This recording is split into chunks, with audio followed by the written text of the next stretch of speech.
各位午安，歡迎大家嚟到 VTC 選科策略資訊日嘅講座。在場朋友你哋好，直播緊嘅朋友大家好。我係你哋今日嘅主持人，我叫 Crystal。相信大家坐得喺呢一度一定都對我哋 VTC 酒店旅遊學科非常之有興趣㗎啦。啱晒，因為我哋今日邀請到4位嘅課程主任嚟到呢度同我哋去分享我哋一啲新嘅課程元素。先同大家介紹下我哋4位嘉賓先，分別係有旅遊及城市管理高級文憑課程主任 Ophelia， 環球酒店管理高級文憑課程主任 Leo， 廚藝高級文憑課程主任 Maxwell， 廚藝高級文憑中華廚藝 Daniel。歡迎晒4位嘅嘉賓，我會喺稍後嘅時間邀請佢哋到台上同我哋分享下一啲新課程元素嘅。事不宜遲啦，而家就讓我先同大家介紹下我哋嘅課程先。我哋嘅課程主要其實係有4大範疇嘅，大家會喺熒光幕度見到啦，分別就係我哋嘅康體文娛及運動、廚藝、旅遊及會議展覽，以及酒店及餐飲。大家睇到其實都係4個好唔同嘅範疇啦。不過其實佢哋都有住一定嘅共通點嘅。第一就係無論你讀邊一個學科都好啦，其實你都有好多嘅機會可以去到海外啦去做一啲交流嘅。包括咗海外嘅實習啦，或者去一啲唔同國家、唔同城市去參與一啲嘅比賽等等嘅。除此之外你喺呢度學到嘅內容都係非常之貼地嘅。咩意思呢？即係講緊你喺度學到嘅技能都可以應用翻喺你嘅日常生活入邊。例如你讀運動課程啦，其實你又可以學到點樣去運用一啲運動器材。你學讀廚藝課程其實你又可以學到烹調唔同國家嘅美食。所以話我哋嘅實用性係非常之高嘅。仲有就係呢度學到嘅技能都係一啲可以轉移嘅軟技能嘅。例如就係一啲溝通嘅技巧啦、解難嘅能力等等。無論你日後係咪打算投身我哋呢一個行業都好啦，呢一啲技能都能夠應用翻喺你嘅行業上面啦，可謂終身受用嘅。如果你今日嘅成績 fit 喺你嘅文憑試考試入邊攞到5個2，包括中文2、英文2嘅話其實你就可以修讀我哋熒光幕上面嘅12個嘅高級文憑課程。但係如果你話失咗手，咁點算呢？唔緊要嘅，我哋亦都有7個嘅文憑課程，同埋2個嘅基礎課程文憑可以俾你做翻選擇。所以總有一科係會合適你去修讀嘅。好啦，我哋正式去進入我哋今日講座嘅主題啦。我哋今日講座嘅主題係旅遊、餐飲新時代課程新陣勢。講到新時代都想俾大家諗一諗，你哋覺得而家嘅旅遊業啦、餐飲業啦嘅發展其實係點呢？可能有啲人會同我講啦，就係好多人北上消費啊，香港生意麻麻地啦，啲餐飲好似冇乜生意咁樣。但係相反地其實我唔係咁樣睇嘅，我睇得好正面。點解咁講呢？因為我見到其實政府落實咗好多唔同嘅政策啦、唔同嘅措施啦，去配合我哋呢個行業嘅發展啦。再者亦都有好多唔同嘅基礎建設其實係落實緊嘅。所以你會見到個支援非常之多。喺新時代之下我見到3個好大嘅特點。包括咗新嘅政策出現咗，新嘅基礎建設出現，同埋新嘅旅遊模式出現咗。我逐一同大家去分享一下嘅。先講一講我哋新嘅政策方向先啦。喺最新嘅一份施政報告入邊其實都見到其實非常政府非常之支持啦我哋嘅盛事啦、文化啦、體育啦、生態等等嘅行業發展。其實正正就係我哋同學仔而家讀緊嘅學科有啲內容嚟嘅。除此之外亦都推出咗呢個香港旅遊業發展藍圖2.0。當中就已經指明咗未來10年香港旅遊業嘅發展方向會係點樣。其中有一個部分提及到啦，去到2029年啊，大概5年之後啦，其實香港旅遊業嘅增加值會去到1200億，而就人口都會去到21萬。咁即係簡單嚟講咧，當你今日選擇修讀我哋呢一個課程嘅話咧，其實到你畢業之後咧，你係有好多就業嘅機會，同埋有好大嘅發展空間俾到你嘅。咁啊，除咗政策，都同大家講下個新嘅基建啦。咁啊，陸陸續續咧，我哋見到好多新嘅基礎建設落成咗啦，例如有呢個機場嘅第3條跑道啦，唔同嘅酒店落成，包括咗合和酒店啦、香港啟德帝城酒店等等啦。咁啊，不得不提嘅就係而家城中熱話一個新嘅演唱會地標。唔知大家有冇最近咧去睇演唱會啊？最近咧咪有呢個 Coldplay 啦，同埋呢個謝霆鋒嘅演唱會嘅。有嘅話舉舉手嚟睇下，有冇人有去睇呢個演唱會啊？而都有啲朋友仔其實真係有去睇演唱會喎。咁啊，而呢個新嘅演唱會地標咧就係啟德體育園。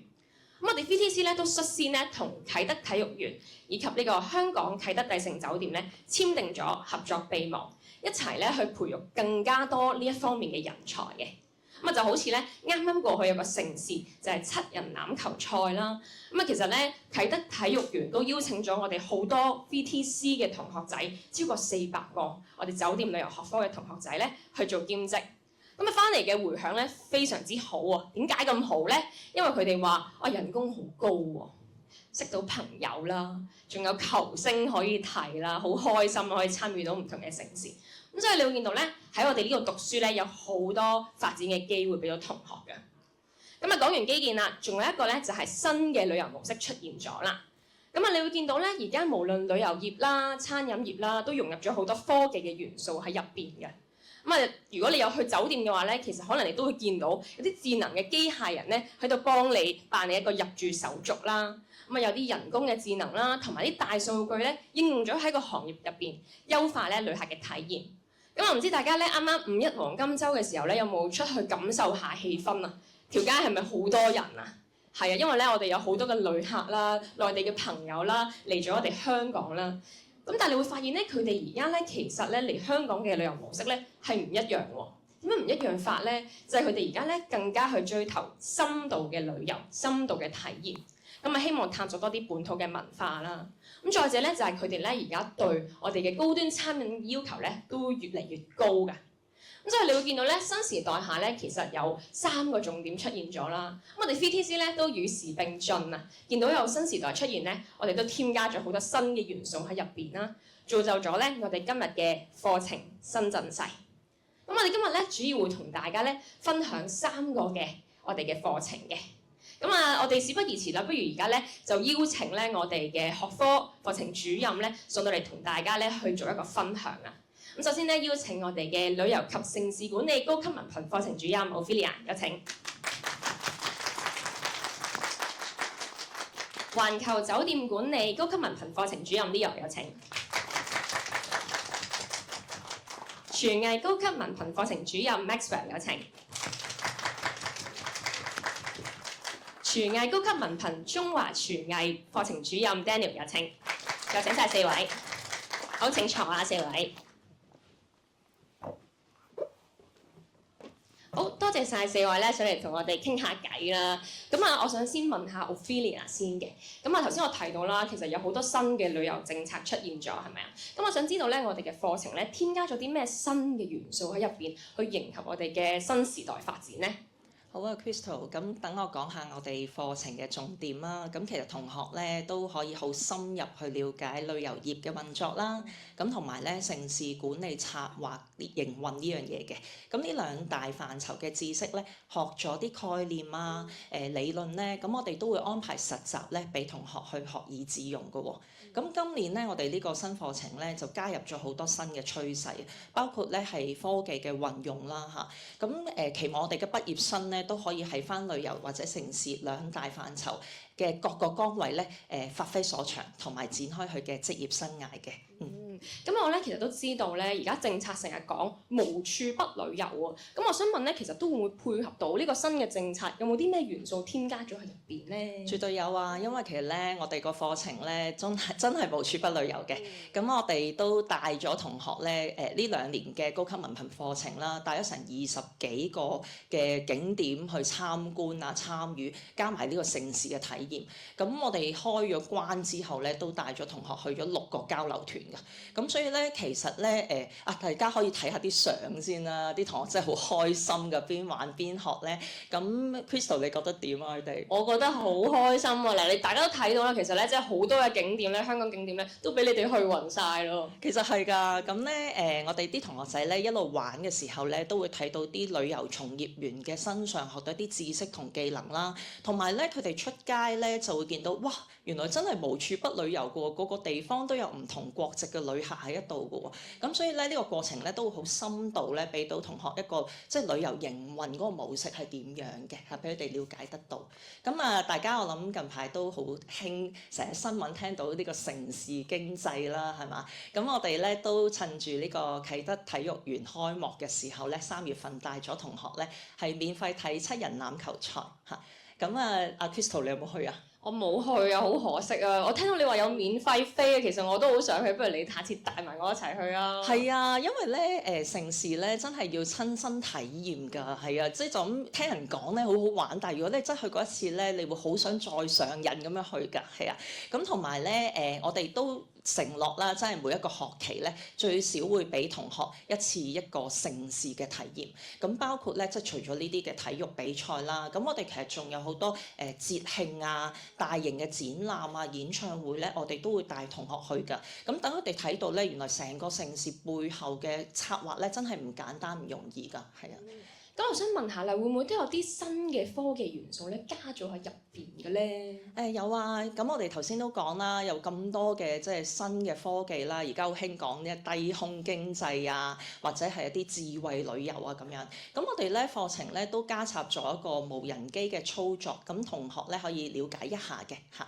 咁另外而家好興咧，即係做直播啦，包括我哋今日呢個即係活動咧，其實都直播緊嘅。咁同學仔咧，我哋喺課程咧都會教佢一啲儀器嘅操作啦嚇，直播嘅技能啦，咁咧就即係等佢哋可以感受一下科技帶嚟一啲有咩好處咁樣嘅。喺呢度咧就想都同各位分享一下咧，我哋嘅同學一啲嘅作品嚇。咁大家睇到咧係一個虛擬旅遊嘅體驗嚟㗎，其實個地點咧係香港動植物公園。咁我哋啲同學咧，即係除咗玩之外咧，其實都可以一路玩一路學，一路去應用翻佢學過嘅知識咧落去自己嘅作品入邊喎。Crystal 你覺得有冇即係好似去咗呢個公園咁啊？有啊有啊，尤其是咧天氣咁熱咧，我可以坐低咁可以行晒成個公園咧，我覺得哇非常之好啦。其實大家如果今日想體驗咧，都有辦法嘅喎。我哋出邊咧亦都有一個虛擬嘅旅遊體驗咧，陣間可以試試啊。係啊，咁其實咧佢哋帶啲好簡單嘅器材啦，經過一啲後期嘅製作啊、聲音導航咧，咁可以令到大家咧即係好似親歷其境咁樣啊。透過呢個科技，咁所以咧其實我哋啲僱主都好中意呢啲技能㗎，係啊，咁佢哋都會反映俾我哋聽啦。咁我哋啲同學仔又好有滿足感嘅，咁都期望各位同學啦，透過我哋課程咧學到好多唔同嘅知識，學以致用，咁迎接呢個旅遊嘅新時代。好啊，唔該晒Ophelia。咁我聽到咧，其實入邊咧應用咗好多科技元素啦。哇，仲有得學呢個無人機操作，我自己都好有興趣啊。咁除咗你嘅課程之外咧，其實我知道咧，我哋環球酒店管理高級文憑咧都應用咗唔少科技元素喺入邊㗎。可唔可以都請 Leo 同我哋分享一下？好啊 Crystal， 大家好。咁咧，其實我哋環球酒店管理高級文憑咧，亦都加插咗酒店數碼視覺嘅呢啲內容嘅。咁其實酒店數碼視覺咧，其實就係一啲同學仔可以利用唔同嘅 software 啦，再加上自己嘅創意思維咧，係將自己腦入邊嘅點子咧，係可以呈現喺僱主面前咧，變成一啲唔同嘅方案，係可以咧增加僱主嘅一啲收入啦，或者可以提升一啲客戶嘅體驗嘅。咁其實呢一類嘅技能咧係非常之受僱主歡迎嘅而家。咁因為咧大家都有留意到咧，喺疫情之後咧，其實酒店業咧係大幅度咁利用咗好多唔同嘅智能酒店智能嘅科技咧，係入咗酒店入邊嘅。咁所以咧，同學仔如果喺職場上面未投身職場之前咧，已經能夠 equip 到呢啲嘅技能嘅話咧，咁其實大大提升咗我哋同學仔嘅一啲employer 嘅一啲僱主嘅一啲機會嘅。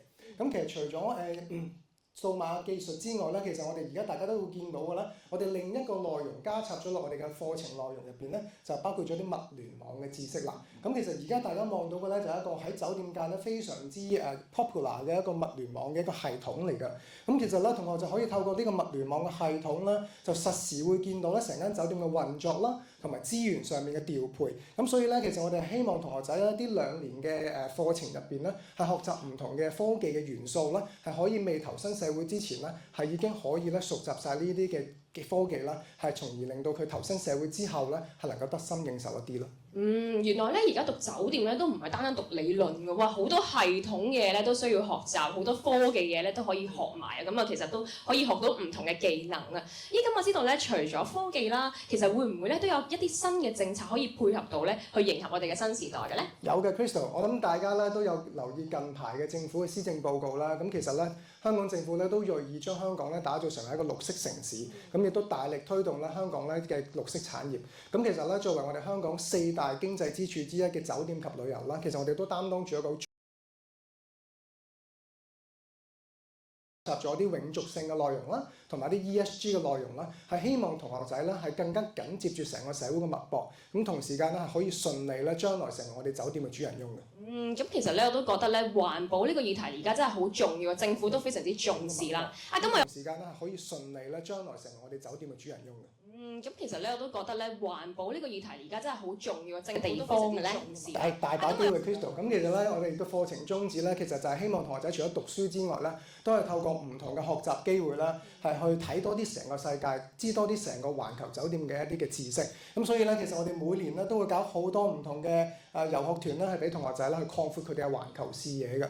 咁包括咗我哋每年都會搞法國酒莊啦，咁其實去到唔同嘅地方咧，睇一睇呢個世界入邊一啲好頂尖嘅一啲釀酒技術啦。咁另外我哋都會帶同學仔去到奧地利啦，咁睇一睇啲傳統古堡式酒店嘅運作嘅。咁另外喺智能酒店方面咧，我哋都會帶同學仔去到東京啦。咁當然我哋祖國內地嘅經濟嘅酒店發展咧，我哋都會涉獵得到嘅。我知道咧酒店咧其實都好重視實習呢一樣嘢啦。咁我想問下啦，咁實習有冇話指明我一定要做邊間酒店，定係其實我都有機會去第二啲地方度去做實習嘅咧？如果個同學仔咧讀咗我哋呢個課程嘅話咧，咁其實實習啦係我哋一個最重要嘅其中一個元素嚟嘅。咁我哋其中 VTC 啦一個最主要嘅資產啦就係我哋好大嘅強勁嘅一個僱主網絡嘅。咁喺我哋呢個課程入邊咧，同學仔咧係有機會去到唔同環球酒店嘅集團嗰度做實習嘅。咁當中包括咗萬豪酒店嘅麗思卡爾頓啦、朗豪酒店集團嘅康德斯酒店啦，或者係海悅酒店集團嘅海悅酒店啦。咁其實除咗本地嘅實習之外咧，其實我哋亦都同咗瑰麗酒店 Rosewood 咧去做咗個合作。咁每一年咧，其實 Rosewood 酒店咧都會安排同學仔咧去到唔同佢旗下嘅酒店咧，係去做一啲海外實習嘅交流。咁當中包括咗泰國啦、阿布扎比啦、北京等等呢啲地方嘅。咁所以我哋希望咧成個課程啦，係令到同學仔係開心之餘咧，其實係學到好多唔同環球嘅知識，係令到佢可以2年之後咧係順利地投身社會。我見到咧呢個全部咧都係一啲龍頭酒店嚟嘅喎。咁其實你喺讀緊嘅期間咧，已經可以攞到啲行業經驗啦。咁到時出嚟揾工都易啲啊嘛，係嘛？講到環球，除咗周圍去之外咧，我又諗到環球美食。咁我知道咧，我哋嘅廚藝高級文憑咧都好厲害嘅喎，因為咧會去到呢個世界級嘅一啲廚藝設施度上堂㗎。咁而且咧，我知道咧，我哋係有2個課程嘅，分別咧係讀中廚同埋西廚。咁我想先請咧阿 Daniel 同我哋分享一下咧，其實中廚嗰個課程係讀啲乜嘢嚟嘅咧？OK，咁多位家長同學好。咁啊，中華廚藝呢一個高級文憑咧，咁啊其實我哋今年新推出嘅，咁啊配合翻業界咧，而家非常之係有需求。咁啊呢個課程嘅特色咧，佢其實就係90%嘅內容咧，都係用廣東話授課嘅。咁啊，可能對一啲同學仔嚟講咧，都係一個吸引嘅地方啦。因為換言之咧，佢交功課咧，其實都係用中文嘅。OK， 好啦，咁個學習內容咧，其實我哋會由最基礎學起嘅。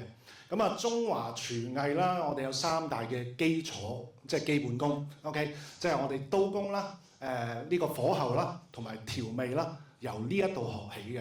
咁去到下一個單元嘅時間咧，我哋會由一啲歷史文化咧去了解下廣東菜啦。咁啊，廣東菜即係包括咧我哋嘅潮汕啊，係咪順德啊之類嘅地方啦。又或者我哋嘅用外省菜或者地方菜啦。咁即係大家聽過嘅四川菜啊、湖南菜啊、上海菜啊，即係基本上8大菜系咧喺我哋嘅課程都會學到嘅。咁啊，可能簡單舉啲例子啦，可能大家都食過㗎，四川麻婆豆腐係咪？OK， 或者我哋上海嘅紅燒獅子頭 OK， 又或者西湖呢個糖醋魚，OK， 咁呢啲都會喺課堂學到啦，同埋我哋都好着重喺個實習嗰方面嘅。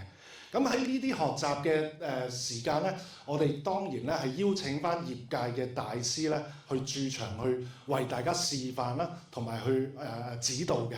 即係例如大家成日喺電視節目見到嘅大師，例如陳國強師傅啊，即係好多家長可能知啦，可能跟佢學煮餸，又或者三姐啊嗰啲咧，其實都係我哋嘅客席大師嚟嘅。OK， 咁所以完晒呢啲單元之後咧，我哋有一個叫新派中菜嘅單元，咁咧就融合咗咧，因為佢學咗一啲基本嘅經典名菜啦，然後咧就會加入一啲新嘅擺盤啦，或者新嘅分子料理嘅元素，去研習去發展自己嘅新菜式。咁呢個想同學仔咧可以有個能力去研發菜式嘅。咁最後啦，去畢業嗰陣咧，仲可以考呢個一試兩證。即係咩咧？考一個試會攞到2張證書，一張就係我哋中華廚藝學院頒發嘅廚師證，另一張咧就可以喺大灣區發展嘅國家資歷嘅烹調師。OK， 因為如果想返大灣區發展咧，呢一張烹調師嘅證咧係一定需要有，先至可以進入呢個行業嘅。OK。好，唔該晒 Daniel 啊，哇，分享得好詳盡啦。咁啊，聽到其實哇好講究㗎，又有呢個經典名菜，又有呢個新派中菜。咁如果你有興趣咧，對中菜好有研究嘅朋友咧，記得報讀呢個課程啦。咁啊，頭先講完中菜啦，咁啊了解埋西菜先。咁都想請 Max Sir 同我哋分享下咧，其實我哋西菜嗰邊其實呢個課程有啲咩特色嘅咧？好啊 Crystal， 咁今年咧我哋咧就作咗一個改動啦，咁我哋會有個分流嘅。咁我想介紹下第一個嘅分流咧，就係呢個經典歐陸廚藝嘅。咁咧喺個圖上面，我已經擺咗啲圖啦，係啦。咁最主要嘅就係意大利菜同埋呢個法國菜嘅。咁喺法國菜嘅單元入邊，我哋教咩咧？咁我哋係教一啲好經典嘅法國菜，例如係呢啲嘅法國蝸牛啦、牛柳威靈頓之類咁樣嘅。咁意大利菜咧，咁我哋就會教一啲點樣教啲學生點樣去做一啲嘅手工意粉啦，例如係 ravioli 啦、tortellini 啦，同埋一啲新鮮手製嘅意大利麵嘅，係啦。咁第二個我想分享嘅就係呢一個嘅國際廚藝。咁咧國際廚藝咧，佢就係着重於呢個東南亞菜啊，或者唔同國家嘅地方菜嘅。咁就顧名思義就係有咗呢個國際廚藝啦。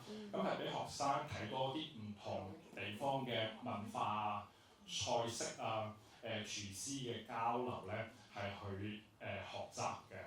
咁頭先阿 Daniel 都分享過中華廚藝啦。咁其實咧喺我哋嘅廚藝課程入邊咧，咁其實咧學生係可以學到最少70道菜嘅喎。咁呢70道菜咧係未包括湯啦、頭盤啦同埋甜品嘅喎。哇！即係閒閒地咧，我呢2年讀咧，分分鐘咧我就學到100道，連埋甜品同埋前菜嘅一啲嘅烹飪嘅一啲菜式㗎咯，係咪啊？哇！好犀利喎！咁我想問下咧，其實呢2個課程有冇啲咩共通之處，有冇啲咩特點嘅咧？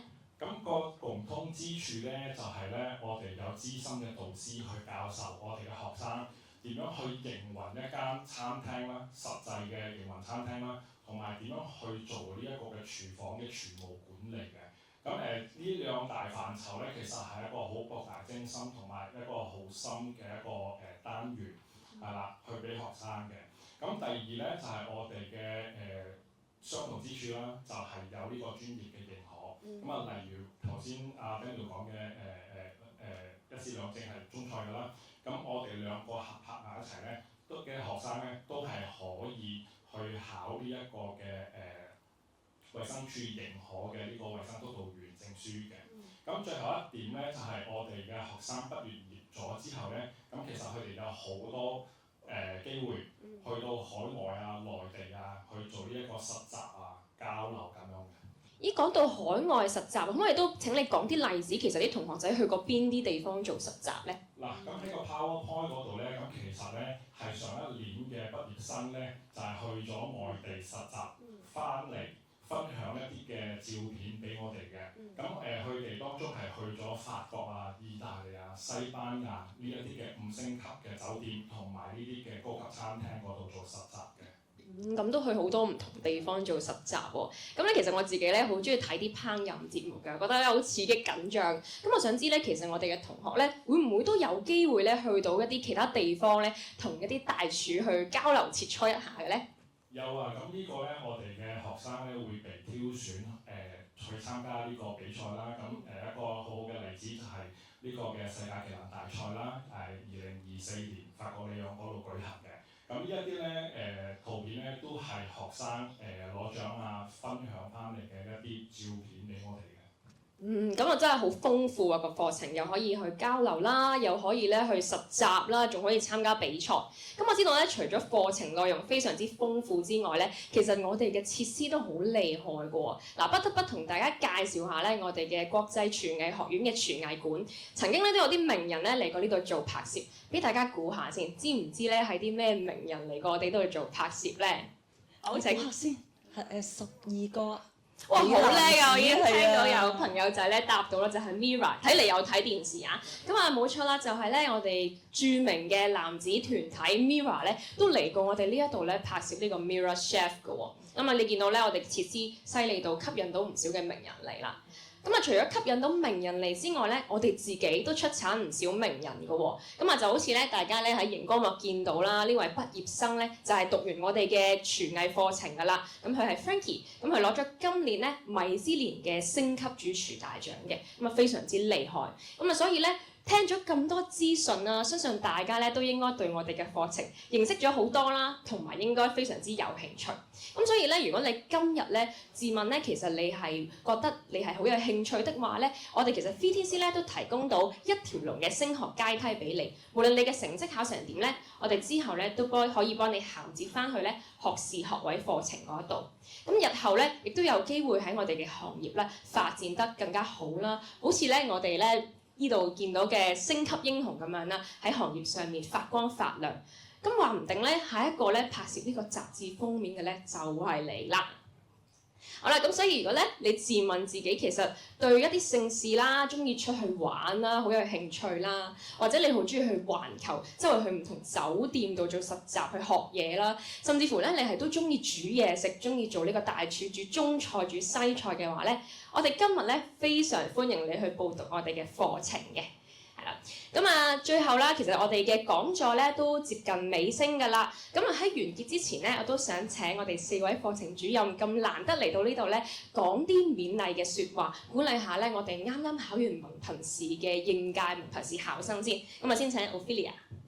好開心今日見到咁多家長同同學，咁我覺得咧就真係條條大路通羅馬嘅。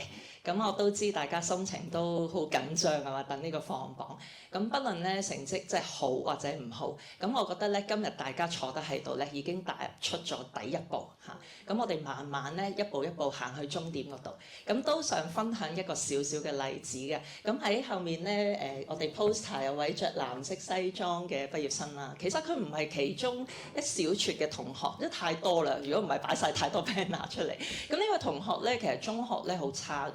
佢讀到中三，基本上啲成績根本都跟唔上，咁佢就入咗嚟我哋職業訓練局啦嚇，讀咗文憑，然後輾轉讀咗我哋旅遊科嘅高級文憑，咁最尾咧就係佢即係覺得好中意啊，咁佢咧就即係考取咗我哋賽馬會獎學金150萬嘅獎學金，而家喺外國嗰度升學3年，咁所以其實太多呢啲例子，咁都好想分享俾同學聽，真係即係你肯行出第一步咧，朝住目標方向一定係會達得到嘅。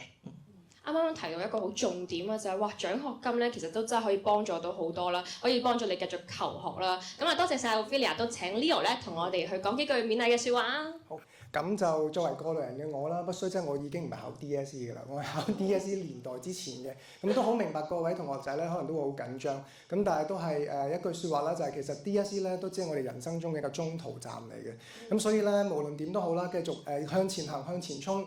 努力增值自己，我哋職業訓練局咧一定幫到大家咧，可以踏上康莊大道。非常之好啊，講得非常之好。就係咧，其實增值自己好重要，咁所以咧記得報讀我哋嘅課程啦。咁啊，再請 Daniel 同我哋分享幾句啊。好，唔該 Chris。咁啊，最後啦，咁啊都祝大家咧嗰個 DSE 都係理想啦。但係咧，我覺得大家今日咧嚟聽咗我哋呢一個 talk 嚟講咧，其實你已經做咗一個好好嘅準備。所以不論你嗰個成績係點樣都好啦，其實你有預早嘅準備咧，其實已經係好好㗎啦。OK， 咁啊都係送3個字啦，例牌㗎啦，俾心機。